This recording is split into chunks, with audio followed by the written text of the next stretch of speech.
Magandang hapon guys. Ayan, nagpagawa tayo ng ating unit. Medyo malalim yung preno. Kaya ayun, ginagawa ng mga mekaniko. Ayun, yung dala natin 39. Ayan. Ayan guys. Dito muna tayo na tambay-tambay sa kabilang unit dahil bukas ang aircon dito. Tinitesting din to dahil ginawa ang aircon. Ang mekaniko dito guys, all around aircon, technician, electrical, aircon. Magaling yung mekaniko dito, mabait yung mekaniko dito dahil siya ang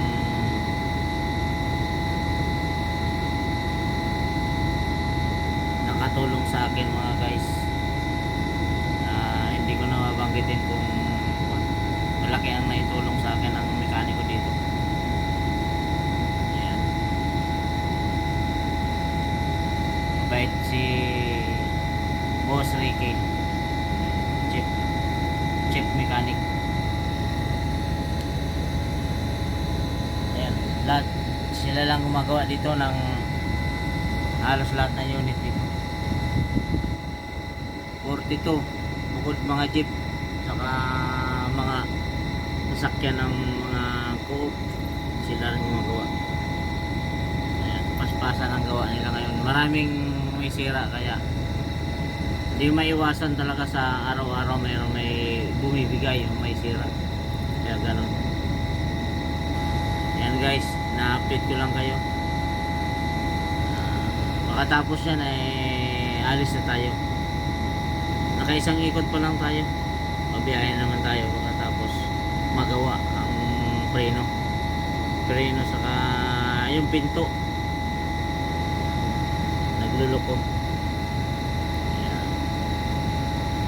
Thank you guys sa update ko sa inyo.